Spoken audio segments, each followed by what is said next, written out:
Eat, Pray, Love by Elizabeth Gilbert, read by Hypno Joe. Part 2. The fact that I can even write calmly about this today is mighty evidence of time's healing powers, because I didn't take it well as it was happening, to be losing David right after the failure of my marriage, and right after the terrorising of my city, and right during the worst ugliness of my divorce. A life experience my friend Brian has compared to having a really bad car accident every single day for about 2 years. Well, this was simply too much. David and I continue to have our bouts of fun and compatibility during the days, but at night in his bed, I became the only survivor of a nuclear winter, as he visibly retreated from me, more every day, as though I was infectious. I came to fear nighttime, like it was a torturer's cellar. I would lie there beside David's beautiful, inaccessible sleeping body, and I would spin into a panic of loneliness and meticulously detailed suicidal thoughts. Every part of my body pained me. I felt like I was some kind of primitive song-loaded machine, placed under far more tension than it had ever been built to sustain, about the blast apart at great danger to anyone standing nearby. I imagined my body parts flying off my torso in order to escape the volcanic core of unhappiness that had become me. Most mornings David would wake up to find me sleeping fitfully on the floor beside his bed, huddled on a pile of bathroom towels like a dog. "What happened now?" he would ask. Another man, thoroughly exhausted by me. I think I lost something like 30 pounds during this time. 6. Oh, but it wasn't all that bad. Those few years, because God never slams a door in your face without opening a box of Girl Scout cookies, or however the old adage goes. Some wonderful things did happen to me in the shadow of all that sorrow. For one thing, I finally started learning Italian. Also, I found an Indian guru. Lastly, I was invited by an elderly medicine man to come and live with him in Indonesia. I'll explain in sequence. To begin with, things started to look up somewhat when I moved out of David's place in 2002, and I found an apartment of my own for the first time in my life. I couldn't afford it, since I was still paying for that big house in the suburbs which nobody was living in anymore, and which my husband was forbidding me to sell, and I was still trying to stay on top of all my legal and counselling fees. But it was virtual to my survival to have a one-bedroom of my own. I saw the apartment almost as a sanatorium, a hospice clinic for my own recovery. I painted the walls in the warmest colours I could find and bought myself flowers every week, as if I was visiting myself in the hospital. My sisters gave me a hot water bottle as a housewarming gift, so I wouldn't have to be all alone on a cold bed. And I slept with the thing laid against my heart every night, as though nursing a sports injury. David and I had broken up for good, or maybe we hadn't. It's hard to remember now how many times we broke up and joined up over those months. But there emerged a pattern. I would separate from David, get my strength and confidence back, and then, attracted always by my strength and confidence, his passion for me would rekindle. Respectfully, soberly and intelligently, we would discuss trying again, always with some new plan for minimising our apparent incompatibilities. We were so committed to solving this thing, because how could two people who were so in love not end up happily ever after? It had to work, didn't it? Reunited with fresh hopes, we'd share a few delirious happy days together, or sometimes even weeks. But eventually, David would retreat from me once more and I would cling to him. Or I would cling to him and he would retreat. We could never figure out how it got triggered.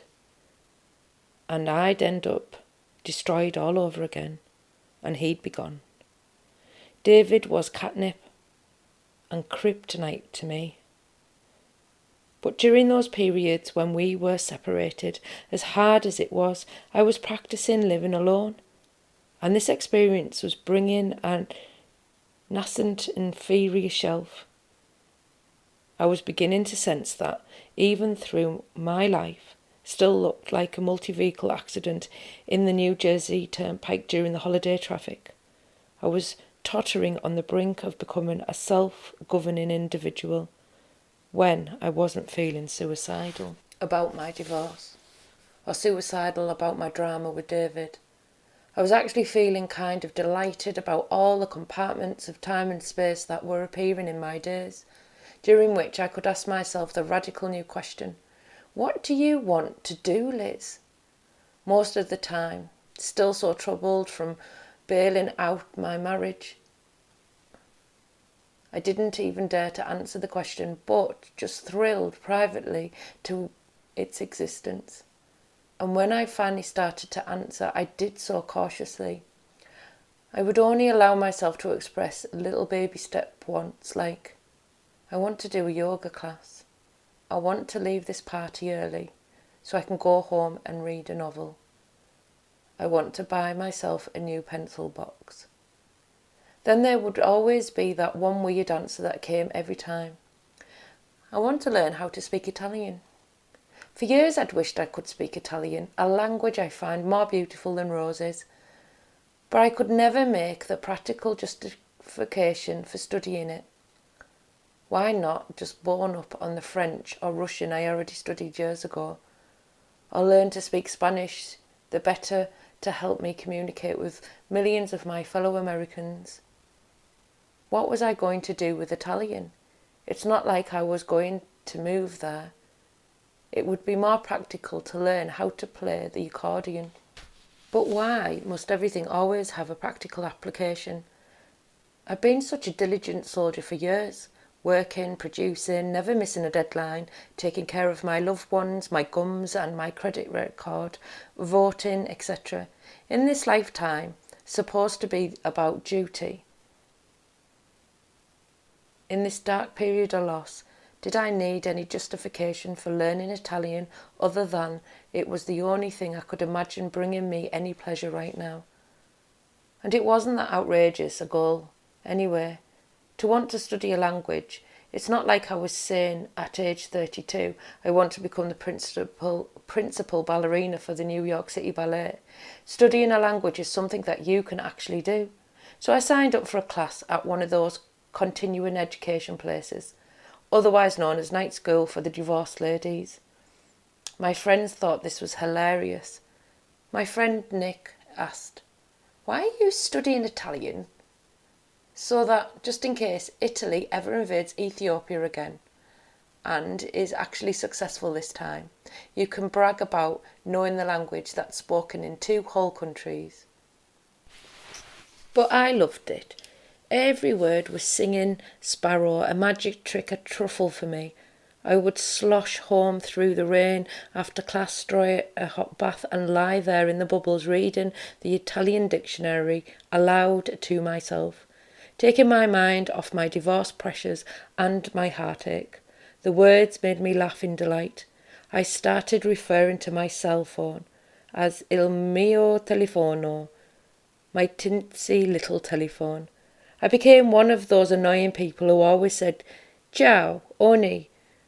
I was an extra annoying since I would always explain where the word ciao comes from. If you must know, it's an abbreviation of the phrase used by medieval Venetians as an intimate salutation or salutation, "Sono il sul sciavaio," meaning, "I am your slave." Just speaking these words made me feel sexy and happy. My divorce lawyer told me not to worry. She said that she had one client, Korean by heritage, who after a yucky divorce legally changed her name to something Italian just to feel sexy and happy again. Maybe I would move to Italy after all. 7.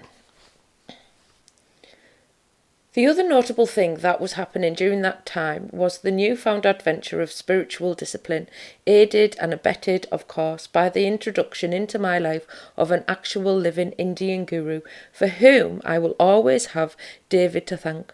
I'd been introduced to my guru for the first night I ever went to David's apartment. I kind of fell in love with them both at the same time. I walked into David's apartment and saw this picture on his dresser of a radiantly beautiful Indian woman, and I asked, "Who's that?" He said, "That's my spiritual teacher." My heart skipped a beat and then flat out tripped over itself and fell on its face. Then my heart stood up, brushed itself off, took a deep breath and announced, "I want a spiritual teacher." I literally mean that it was my heart who said this, speaking through my mouth. I felt this weird division in myself, and my mind stepped out of my body for a moment, spun round to face my heart in astonishment, and silently asked, "You do?" "Yes," replied my heart, "I do." Then my mind asked my heart, a tad sarcastically, "Since when?" But I already knew the answer since that night on the bathroom floor. My God, but I wanted a spiritual teacher. I immediately began constructing a fantasy of what it would be like to have one. I imagined that this radiantly beautiful Indian woman would come to my apartment a few evenings a week, and we would sit and drink tea and talk about divinity. And she would give me reading assignments and explain the significance of strange sensations I was feeling during meditation. All this fantasy was quickly swept away when David told me about the international status of this woman, about her tens of thousands of students, many of whom have never met her face to face. Still, he said, there was a gathering here in New York every Tuesday night of the Guru's devotees who came together as a group to meditate and chant. David said, "If you're not too freaked out by the idea of being in a room with several hundred people chanting God's name in Sanskrit, you can come sometime." I joined him the following Tuesday night, far from being freaked out from those regular-looking people singing to God, and I instead felt my soul rise diaphanous in the wake of that chanting. I walked home that night feeling like the air could move through me, like I was clean linen fluttering on a clothesline, like New York itself had become a city made of rice paper, and I was light enough to run across every rooftop. I started going to the chants every Tuesday. Then I started meditating every morning on the ancient Sanskrit mantra the Guru gives to all her students. The regal Om Namah Shivaya, meaning I honour the divinity that resides within me. Then I listened to the Guru speak in person for the first time, and her words gave me chill bumps over my whole body, even across the skin of my face. And when I heard she had an ashram in India, I knew I must take myself there as quickly as possible. 8. In the meantime, though, I had to go on this trip to Indonesia, which happened again because of a magazine assignment, just when I was feeling particularly sorry for myself for being broke, lonely and caged up in a divorce internment camp. An editor from a woman's magazine asked if she could pay to send me to Bali to write a story about yoga vacations. In return, I asked her a series of questions, mostly along the line of, is a bean green? And does James Brown get down? When I got to Bali, which is, to be brief, a very nice place, the teacher who was running the yoga retreat asked us, "While you're all here, is there anybody who would like to go and visit a 9th generation Balinese medicine man?" Another question too obvious to even answer. And so we all went over to his house one night. The medicine man, as it turned out, was a small, merry-eyed, russet-coloured old guy with a mostly toothless mouth, whose resemblance in every way to the Star Wars character Yoda cannot be exaggerated. His name was Ketut Liar. He spoke a scattered and thoroughly entertaining kind of English, but there was a translator available for when he got stuck on a word. A yoga teacher had told us in advance that we could each bring one question or problem to the medicine man, and he would try to help us with our troubles. I've been thinking for days of what to ask him. My initial ideas were so lame. Will you make my husband give me a divorce? Will you make David be sexually attracted to me again? I was rightfully ashamed of myself for those thoughts. Who travels all the way around the world to meet an ancient medicine man in Indonesia only to ask him to intercede in boy trouble? So when the old man asked me in person what I really wanted, I found another, truer words. I want to have a lasting experience of God. I told him, sometimes I feel like I understand the divinity of this world, but then I lose it because I get distracted by my petty desires and fears. I want to be with God all the time, but I don't want to be a monk or totally give up on worldly pleasures. I guess what I want to learn is how to live in this world and enjoy its delights, but also devote myself to God. Ketut said he could answer my question with a picture. He showed me a sketch he'd drawn once during meditation. It was an androgynous human figure standing up, hands clasped in prayer, but this figure had 4 legs and no head. Where the head should have been, there was only wild foliage of ferns and flowers. There was a small smiling face drawn over the heart. To find the balance you want, Ketut spoke through his translator, this is what you must become. You must keep your feet grounded so firmly on the earth that it's like you have 4 legs instead of 2. That way you can stay in the world, but you must stop looking at the world through your head. You must look through your heart instead. That way you will know God. Then he asked if he could read my palm. I gave him my left hand and he proceeded to put me together like a 3-piece puzzle. You're a world traveller, he began, which I thought was maybe a little obvious given that I was in Indonesia at that moment, but I didn't force the point. You have more good luck than anyone I've ever met. You will live a long time, have many friends, many experiences. You will see the whole world. You only have one problem in your life. Don't worry too much. Always you get too emotional, too nervous. If I promise you that you will never have any reason in your life for ever worry about anything, would you believe me? Nervously I nodded, not believing him. For work you do something creative, maybe like an artist, and you get paid good money for it. Always you will get paid good money for the things you do. You are generous with money, maybe too generous.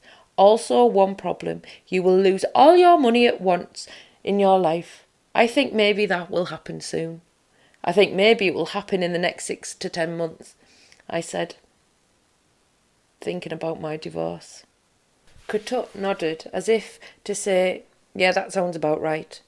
But don't worry, he said, after you lose all your money, you will get it all right back again. Right away, you'll be fine.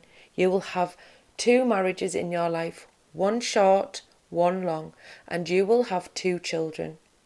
I waited for him to say one short, one long, but he was suddenly silent, frowning at my palm. Then he said, strange, which is something you never want to hear from either your palm reader or your dentist. He asked me to move directly under the hanging light bulb so he could take a better look. I am wrong, he announced. You will only have one child, late in life a daughter maybe, if you decide. But there is something else. He frowned and then looked up, suddenly absolutely confident. Some day soon you will come back here to Bali. You will stay here in Bali for 3, maybe 4 months. You will be my friend. Maybe you will live here with my family. I can practice English with you, and I never had anyone to practice English with. I think you are good with words. I think this creative work you do is something about words, yes? Yes, I said, I am a writer. I am a book writer. You are a book writer from New York, he said in agreement, in confirmation. So you will come back here to Bali and live here and teach me English, and I will teach you everything I know. Then he stood up and brushed off his hands like, that's settled.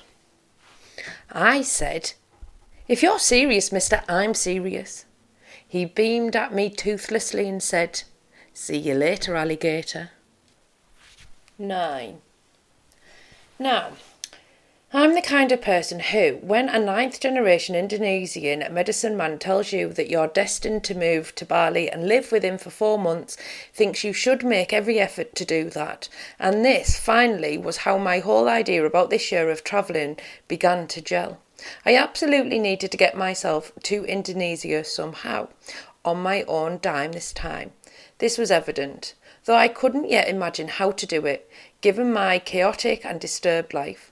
Not only did I still have a pricey divorce to settle and David troubles, I still had a magazine job that prevented me from going anywhere for 3 or 4 months at a time. But I had to get back there, didn't I? Hadn't he foretold it? Problem was, I also wanted to go to India to visit my guru's ashram, and going to India is an expensive and time-consuming affair. Also, to make matters even more confusing, I'd also be dying lately to get over to Italy so I could practice speaking Italian in context. But also because I was drawn to the idea of living for a while in a culture where pleasure and beauty are revered. All these desires seem to be at odds with one another, especially the Italian-Indian conflict. What was more important, the part of me that wanted to eat veal in Venice, or the part that wanted to be waking up long before dawn in the austerity of ashram to begin a long day of meditation and prayer? The great Sufi poet and philosopher Rumi once advised his students to write down the 3 things they most wanted in life. If an item on their list clashes with any other item, Rumi warned, you are destined for unhappiness. Better to live a life of single-pointed focus, he taught. But what about the benefits of living harmoniously amid extremes? What if you could somehow create an expansive enough life that you could synchronize seemingly incongruous opposites into the world view that excludes nothing?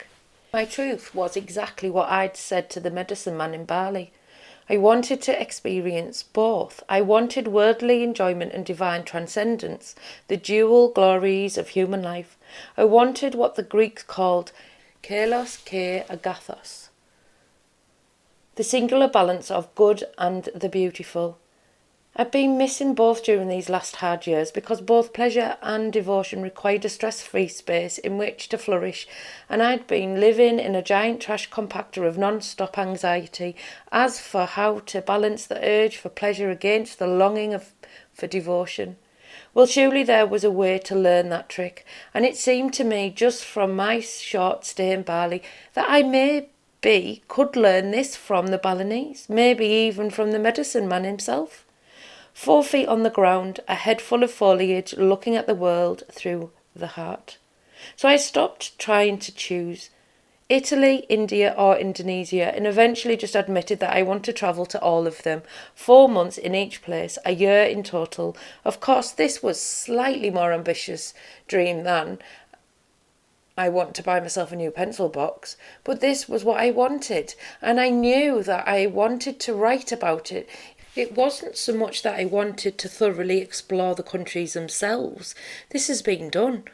It was more that I wanted to thoroughly explore one aspect of myself set against the backdrop of each country, in place that had traditionally done that one thing very well.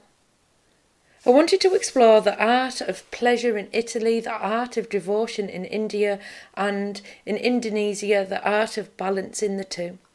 It was only later, after admitting this dream, that I noticed the happy coincidence that all these countries begin with the letter I. A fairly auspicious sign, it seemed, on a voyage of self-discovery. Imagine now, if you will, all the opportunities for mockery this idea unleashed in my wise-ass friends. I wanted to go to the 3 I's, didn't I? Then why not spend the year in Iran, Ivory Coast and Iceland? Or maybe even better, why not go on a pilgrimage to the great tri-state I, primitive of iSlip, I-95 and IKEA? My friend Susan suggested that perhaps I should establish for a non-profit relief organisation called Divorcees Without Borders. But all this joking was moot because I wasn't free to go anywhere yet. That divorce, long after I walked out of my marriage, was still not happening. I started having to put legal pressure on my husband, doing dreadful things out of my worst divorce nightmares, like serving papers and writing damning legal accusations required by New York state of law of his alleged mental cruelty, documents that left no room for subtlety, no way in which to say that the judge, hey, listen, it was really complicated relationship and I made a huge mistake too. And I am very sorry about that, but all I want is to be allowed to leave. Here I pause to offer a prayer for my gentle reader. May you never ever have to get a divorce in New York. The spring of 2003 brought things to a boiling point. A year and a half after I left my husband was finally ready to discuss terms of settlement.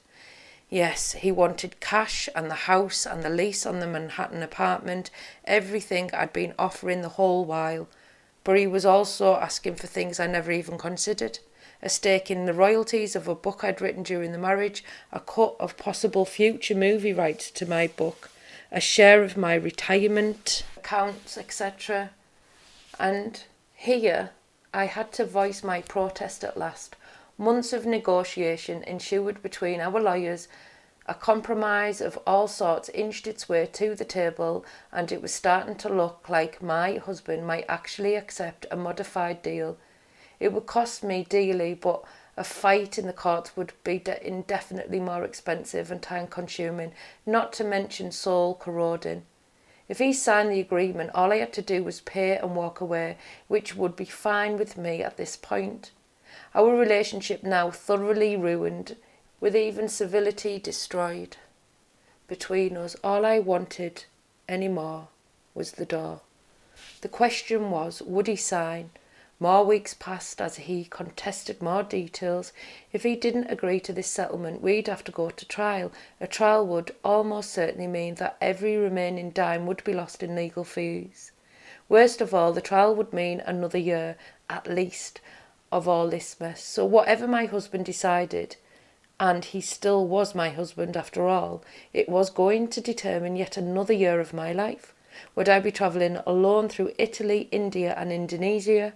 Or would I be getting cross-examined somewhere in a courtroom basement during a deposition hearing? Every day I called my lawyer 14 times. Any news? And every day she assured me that she was doing her best, that she would telephone immediately if a deal was signed. The nervousness I felt during this time was something between waiting to be called to the principal's office and anticipating the results of a biopsy. I'd love to report that I stayed calm and zen, but I didn't. Several nights in waves of anger I beat the life out of my couch with a softball bat. Most of the time I was just achingly depressed. Meanwhile, David and I had broken up again. This time it seemed for good, or maybe not. We couldn't totally let go of it. Often I was still overcome with a desire to sacrifice everything for the love of him.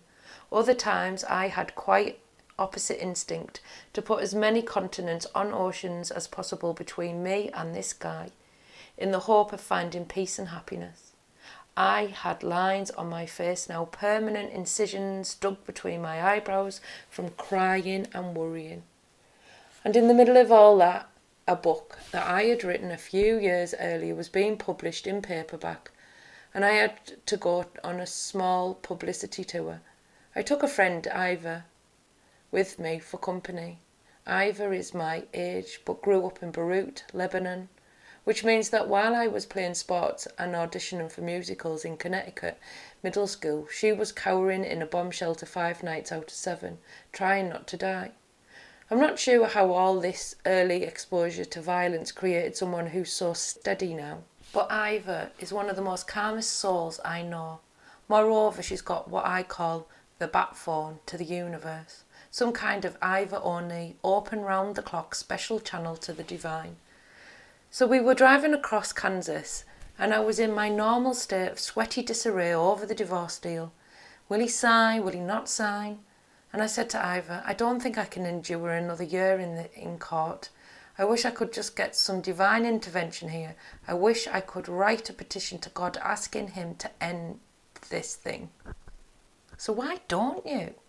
I explained to Ivor my personal opinions about prayer, namely that I don't feel comfortable petitioning for specific things from God, because that feels to me like a kind of weakness of faith. I don't like asking, will you change this or that in my life? That's difficult for me. Because who knows, God might want me to be facing that particular challenge for a reason. Instead, I feel more comfortable praying for the courage to face whatever occurs in my life with equanimity, no matter how things turn out. Ivor listened politely, then asked, where did you get that stupid idea? What do you mean? Where did you get the idea that you're not allowed to petition to the universe with a prayer? That you are part of this universe, Liz. You're a constituent. You have every entitlement to participate in the actions of the universe and to let your feelings be known. So put your opinion out there. Make your case. Believe me, it will at least be taken into consideration. Really? All this was news to me. Really? Listen, if you were to write a petition to God right now, what would it say? I thought for a while, then I pulled out a notebook and wrote this petition. Dear God, please intervene and help end this divorce. My husband and I have failed our marriage and now we are failing at our divorce. This poisonous process is bringing suffering to us and to everyone who cares about us. I recognise that you are busy with wars and tragedies and much larger conflicts than the ongoing dispute of one dysfunctional couple, but it is my understanding that the health of the planet is affected by the health of every individual on it. As long as even 2 souls are locked in conflict, the whole of the world is contaminated by it. Similarly, if every 1 or 2 souls can be freed from discord, this will increase the general health of the whole world, the way a few healthy cells in a body can increase the general health of that body. It is my most humble request, then, that you help us end this conflict so that 2 more people can have the chance to become free and healthy. And so there will be just a little bit less animosity and bitterness in this world that is already far too troubled by suffering. I thank you for your kind attention. Respectfully, Elizabeth M. Gilbert. I read it to Ivor and she nodded her approval. I would sign that, she said. I handed the petition over to her with a pen, but she was too busy driving, so she said, no, let's say that I did just sign it. I signed it in my heart. Thank you, Ivor, I appreciate your support. Now, who else would sign it? She asked. My family, my mother, my father, my sister. Okay, she said. They just did. Consider their names added. I actually felt them sign it. They're on the list now, okay? Who else would sign it?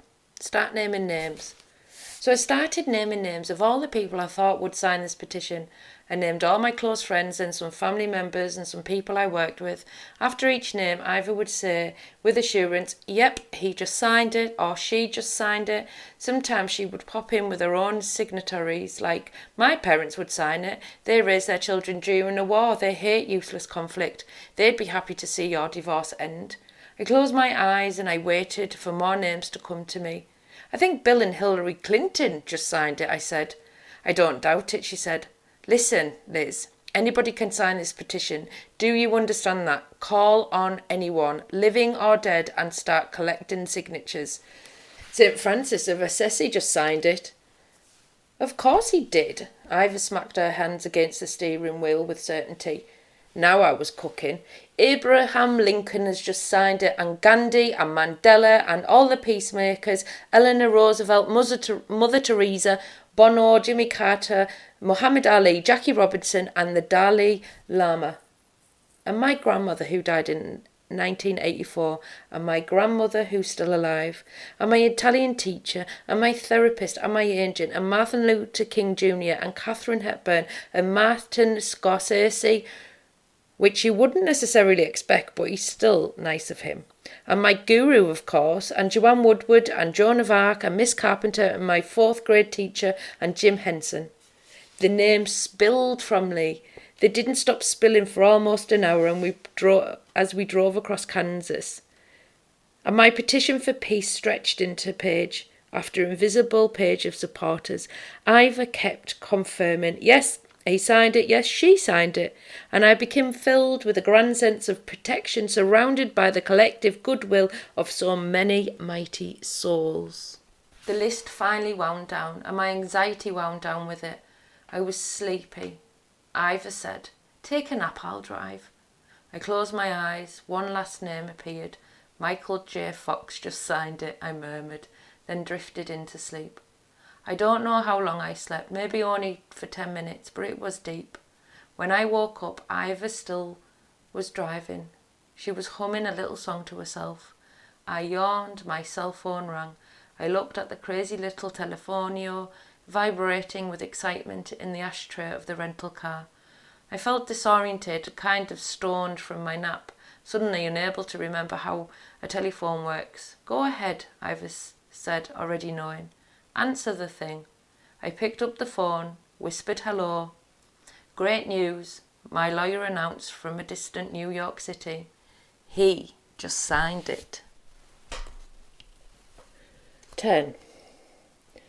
A few weeks later, I'm living in Italy. I have quit my job, paid off my divorce settlement and legal bills, given up my house, given up my apartment, put what belongings I had left into storage in my sister's place, and packed up 2 suitcases. My year of travelling has commenced, and I can actually afford to do this because of a staggering personal miracle.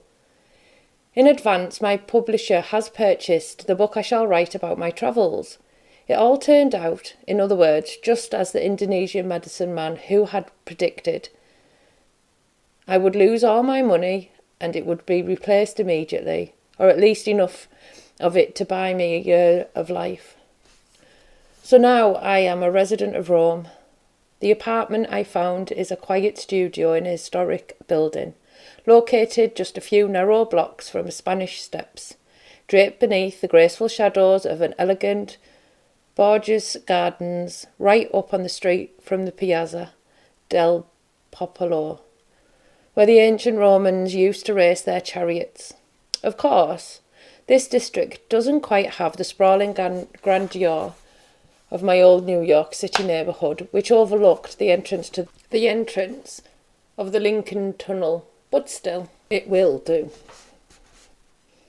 11. The first meal I ate in Rome was nothing much, just some homemade pasta, spaghetti carbonara, with a side order of sautéed spinach and garlic. The great romantic poet Shelley once wrote a horrified letter to a friend in England about the cuisine in Italy.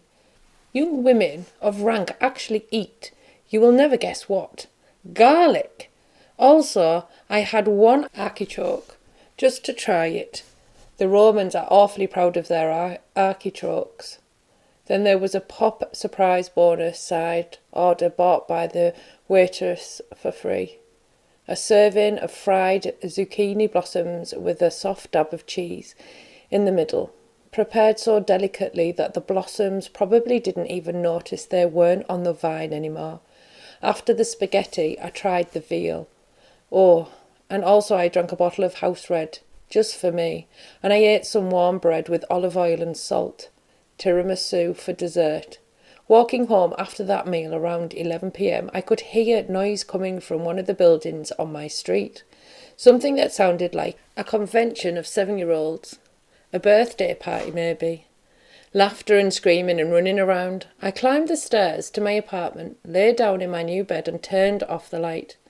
I waited to start crying or worrying, since that's what usually happened with me with the lights off. But I actually felt okay. I felt fine. I felt the early symptoms of contentment. My weary body asked my weary mind, "Was this all you needed then?" There was no response. I was already fast asleep. 12. In every major city in the Western world, some things are always the same.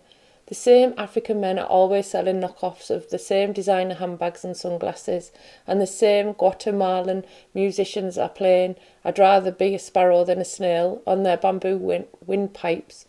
But some things are only in Rome, like the sandwich counterman so comfortably calling me beautiful every time we speak. "You want this piano grilled or cold, Bella?"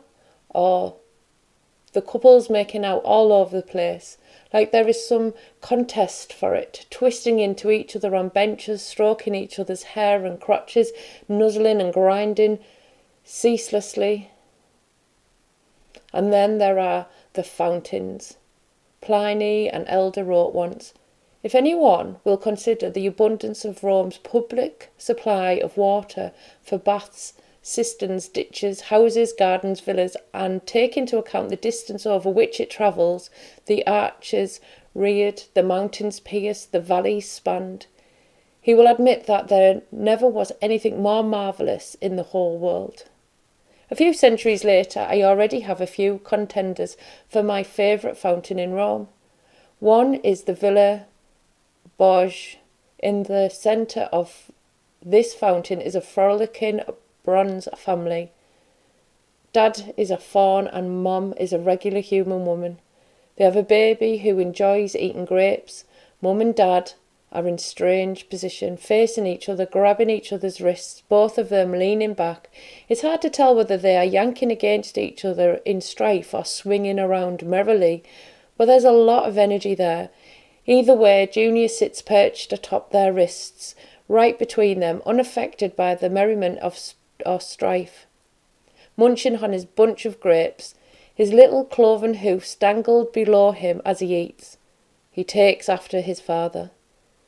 It is early September 2003. The weather is warm and lazy. By this, my 4th day in Rome, my shadow has still not darkened the doorway of the church or a museum, nor have I even looked at a guidebook. But I have been walking endlessly and aimlessly, and I did find a tiny little place that a friendly bus driver informed me sells the best gelato in Rome. It's called Il Gelato di San Crispiano. I'm not sure, but I think it might translate to the ice cream of the crispy saint. I tried a combination of the honey and the hazelnut. I came back later that same day for the grapefruit and the melon. Then after dinner that same night I walked all the way back over there one last time just to sample a cup of the cinnamon ginger. I've been trying to read through one newspaper article every day, no matter how long it takes me. I look up approximately every 3rd word in the dictionary. Today's news was fascinating. Hard to imagine a more dynamic headline than "Obesity.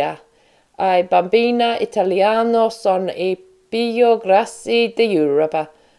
Good God! Obesity, the article, I think, is declaring that Italian babies are the fattest babies in Europe. Reading on, I learned that Italian babies are significantly fatter than German babies and very significantly fatter than French babies. Mercifully, there were no mention of how they measure up against American babies. Older Italian children are dangerously obese these days too, says the article. The pasta industry defended itself. These alarming statistics on Italian child fatness were unveiled yesterday by, no need to translate here, Uno Task Force International. It took me almost an hour to decipher the whole article. The entire time I was eating a pizza and listening to one of Italy's children's play the accordion across the street. The kid didn't look very fat to me, but that may have been because he was a gypsy. I'm not sure if I misread the last line of the article, but it seemed there was some talk from the government that only way to deal with the obesity crisis in Italy was to implement a tax on the overweight. Could this be true? After a few months of eating like this, will they come after me? It's also important to read the newspaper every day to see how the Pope is doing. Here in Rome, the Pope's health is recorded daily in the newspaper, very much like the weather or the TV schedule. Today the Pope is tired. Yesterday the Pope was less tired than he is today. Tomorrow we expect the Pope will not be quite so tired as he is today. It's a kind of fairyland of language for me here. For someone who has always wanted to speak Italian, what could be better than Rome? It's like somebody invented a city just to suit my specifications, where everyone, even the children, even the taxi drivers, even the actors on the commercials, speaks this magical language. It's like the whole society is conspiring to teach me Italian. They'll even print their new newspaper in Italian while I'm here. They don't mind. They have a bookstores here that only sell books written in Italian. I found such a bookstore yesterday morning and felt I'd entered an enchanted palace. Everything was in Italian, even Dr. Seuss. I wandered through, touching all the books, hoping that anyone watching me might think I was a native speaker. Oh, how I want Italian to open itself up to me.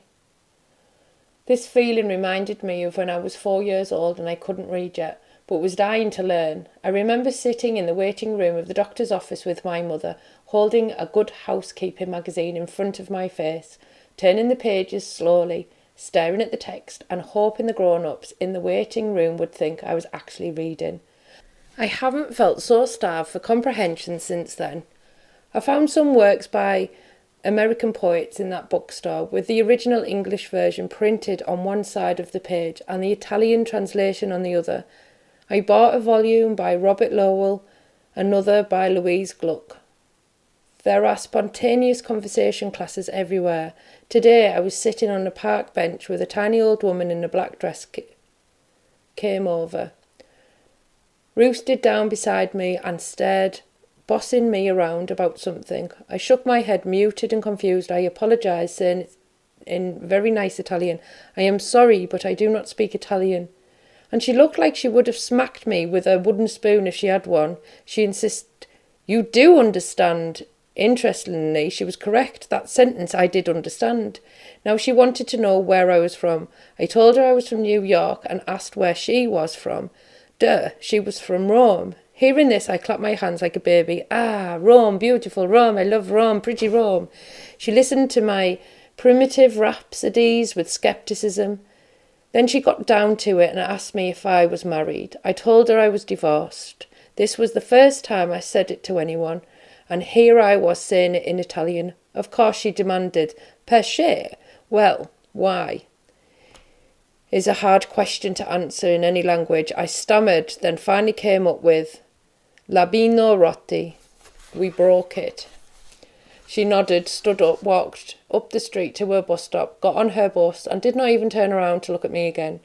Was she mad at me? Strangely, I waited for her on that park bench for 20 minutes, thinking against the reason that she might come back and continue our conversation, but she never returned. Her name was Celeste, pronounced with a sharp C, as in Celeste.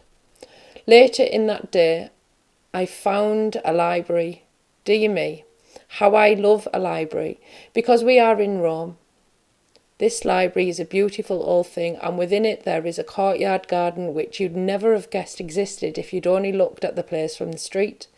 The garden is a perfect square dotted with orange trees, and in the centre of the fountain, this fountain was going to be the contender of my favourite in Rome. I could tell immediately, though it was unlike any I'd seen so far. It was not carved out of imperial marble for starters. This was a small, green, mossy, organic fountain. It was like a shaggy, leaking bush of ferns. It looked actually like the wild foliage growing out of the head of that praying figure which the old medicine man in Indonesia had drawn for me. The water shot up out of the centre of this flowering shrub, then rained back down on the leaves, making a melancholy, lovely sound throughout the whole courtyard.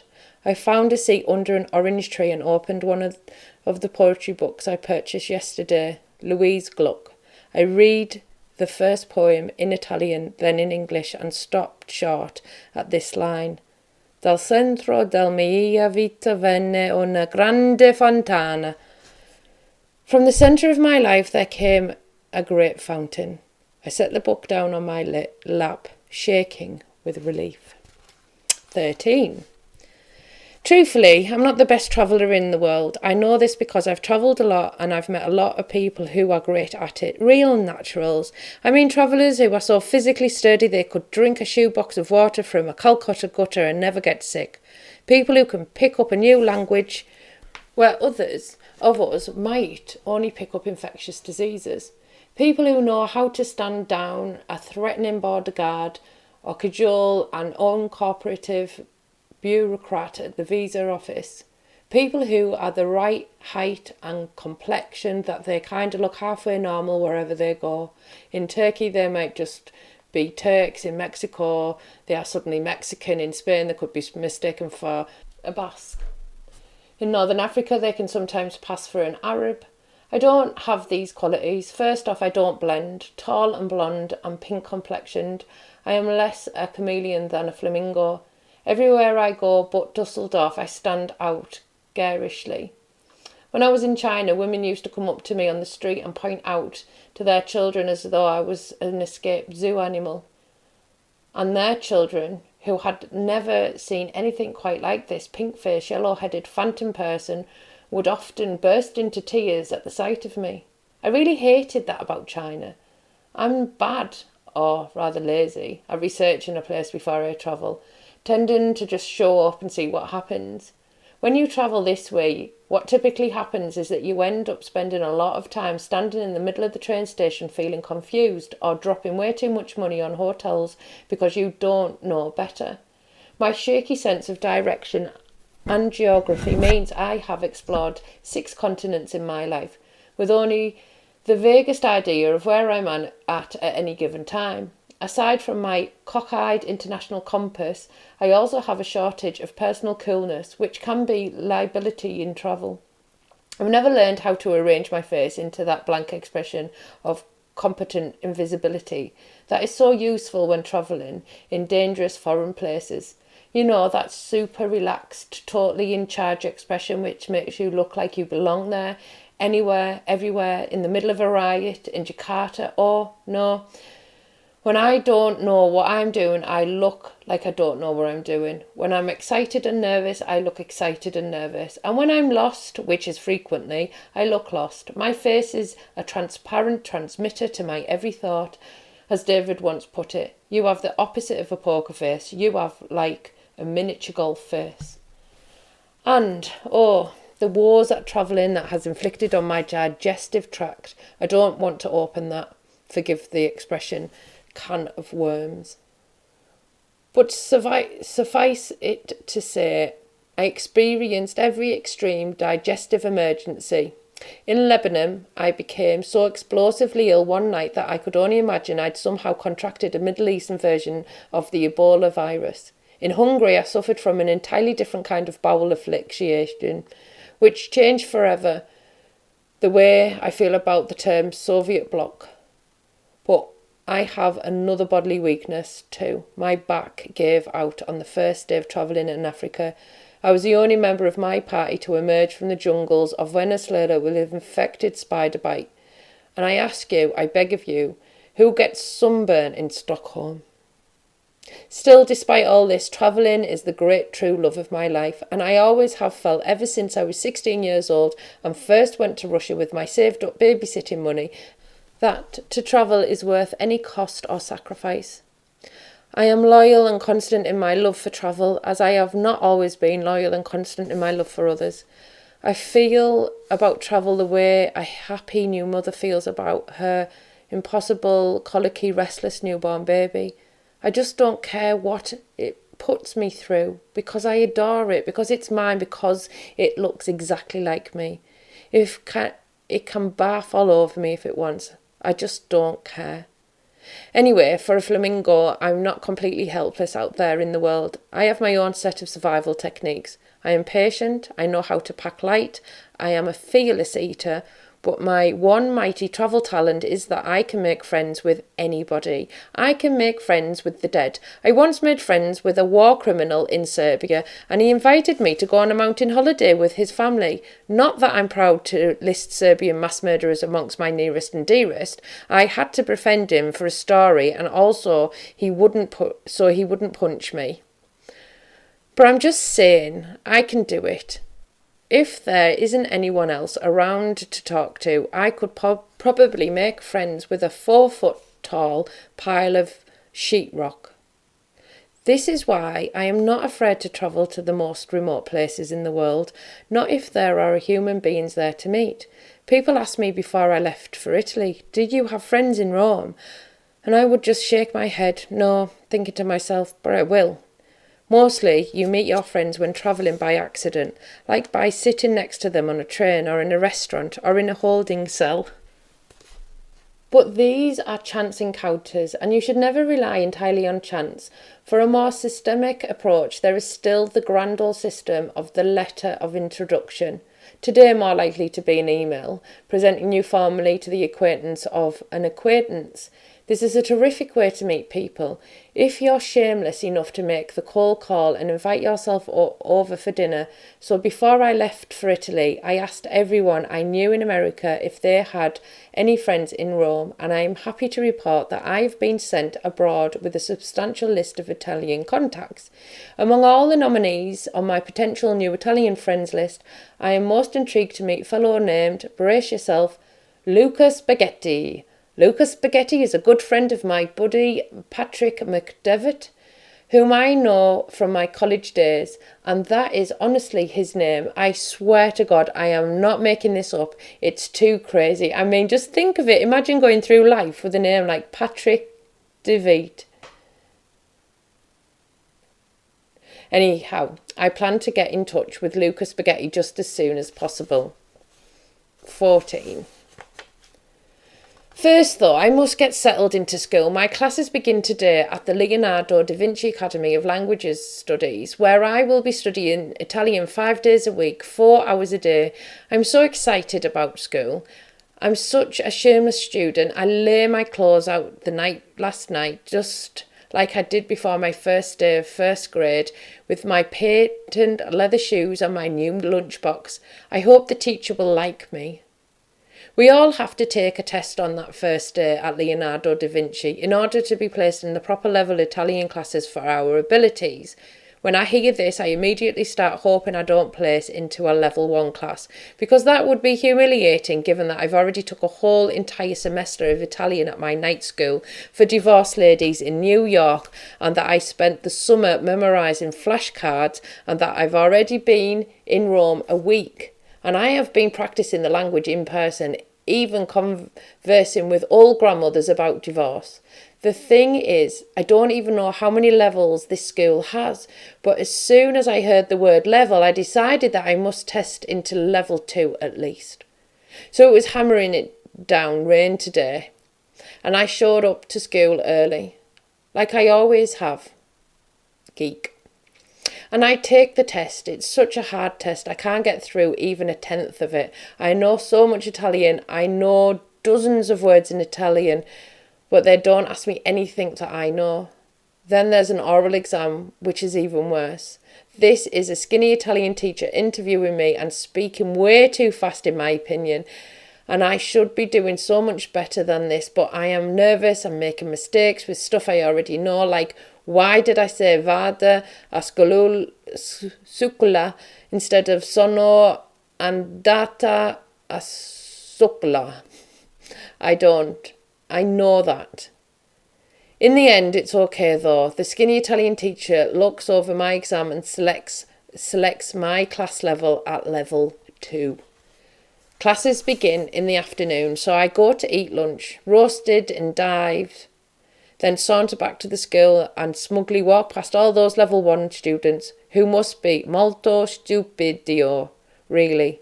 and enter my first class with my peers, except that it becomes swiftly evident that these are not my peers and that I have no business being here because level 2 is really impossibly hard. I feel like I'm swimming but barely, like I'm taking in water with every breath. The teacher, a skinny guy, why are the teachers so skinny here? I don't trust skinny Italians. Is going way too fast, skipping over whole chapters of the textbook, saying you already know this, you already know that, and keeping up a rapid fire of conversation with my apparent fluent classmates. My stomach is gripped in horror and I am grasping for air and praying he won't call on me. Just as soon as the break comes, I run out of that classroom on wobbling legs and I scurry all the way over to the administrative office, almost in tears, where I beg in very clear English if they could please move me down into level 1 class, and so they do, and now I'm here. The teacher is plump and speaks slowly. This is much better. 15. The interesting thing about my Italian class is that nobody really needs to be there. There are 12 of us studying together, all ages, from all over the world, and everybody has come to Rome for the same reason, to study Italian, just because they feel like it. Not one of us can identify a single practical reason for being here. Nobody's boss has ever said to anyone, it's vital that you learn to speak Italian in order for us to conduct our business overseas. Everybody, even the uptight German engineer, shares what I thought was my own personal motive. We all want to speak Italian because we love the way it makes us feel. A sad-faced Russian woman tells us she's treating herself to Italian lessons because I think I deserve something beautiful. The German engineer says, I want Italian because I love the dolce vita, the sweet life.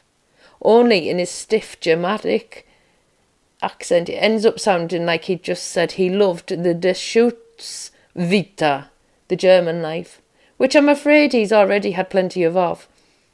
As I find out over the next few months, there are actually some good reasons that Italy is the most seductively beautiful language in the world, and why I'm not the only person who thinks so. To understand why, you have to first understand that Europe was once a pandemonium of numberless Latin-derived dialects that gradually over the centuries morphed into a few separate languages: French, Portuguese, Spanish and Italian. What happened in France, Portugal and Spain was an organic evolution. The dialect of most prominent city gradually became the accepted language of the whole region. Therefore, what we today call French is really a version of medieval Parisian. Portuguese is really Lisbonian. Spanish is essentially Madrileño. These are the capitalist victories. The strongest city ultimately determined the language of the whole country. Italy was different. One critical difference was that the longest time Italy wasn't even a country. It didn't even get itself unified until quite late in life, 1861, and until then was a peninsula of warring city-states dominated by proud local princes of other European powers. Parts of Italy belonged to France, parts to Spain, parts to the church, parts to whoever could grab the local fortress or palace. The Italian people were alternatively humiliated and cavalier about all this domination. Most didn't much like being colonised by their fellow Europeans, but there are always that apathetic crowd that said, Franzo o Spagna posce se magna, which means in dialect, France or Spain as long as I can eat.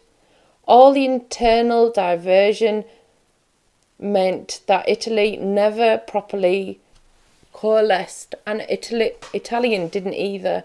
So it's not surprising that for centuries Italians wrote and spoke in local dialects that were mutually unfathomable.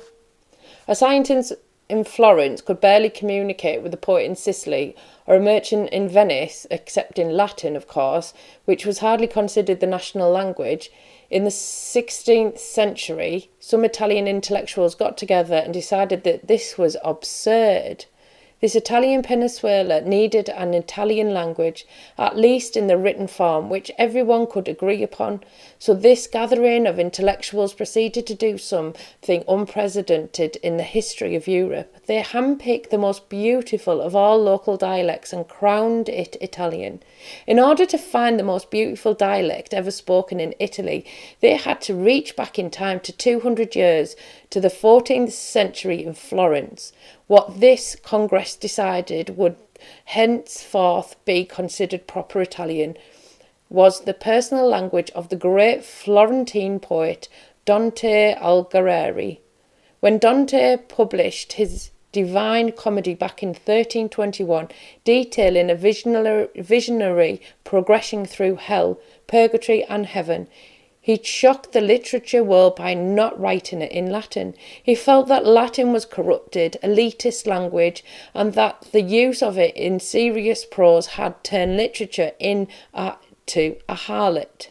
By making universal narrative into something that could only be bought with money, through the privilege of an aristocratic education, instead, Dante turned back to the streets, picking up the real Florentine language spoken by the residents of his city, who included such luminous contemporaries as Bosciasa and Petrarch, and using that language to tell his tale. He wrote his masterpiece in what he called Dolce del Nuovo, the sweet new style of the vernacular, and he shaped that vernacular even as he was writing it, affecting it as personally as Shakespeare would someday affect Elizabethan English.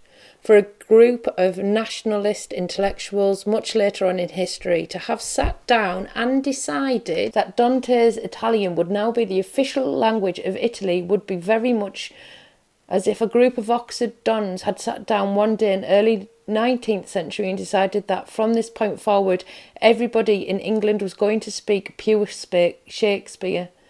And it actually worked. The Italian we speak today therefore is not Roman or Venetian, though these were the powerful military and merchant cities, nor even really entirely Florentine. Essentially it is Dantine. No other European language has such an artistic pedigree, and perhaps no language was ever more perfectly ordained to express human emotions than this 14th century Florentine Italian, as embellished by one of the Western civilization's greatest poets. Dante wrote his Divine Comedy in terza rima, triple rhyme, a chain of rhymes with each rhyme repeating 3 times every 5 lines, giving his pretty Florentine vernacular what scholars called a cascading rhythm, a rhythm which still lives in the tumbling poetic cadences spoken by Italian cab drivers and butchers and government administrations even today. The last line of the Divine Comedy, in which Dante is faced with the vision of God himself, is a sentiment that is still easily understandable by anyone familiar with so-called modern Italian. Dante writes that God is not merely a blinding vision of a glorious light, but that he is most of all l'amor qui move il sol et le stelle, the love that moves the sun and the other stars. So it's really no wonder that I want so desperately to learn this language. 16.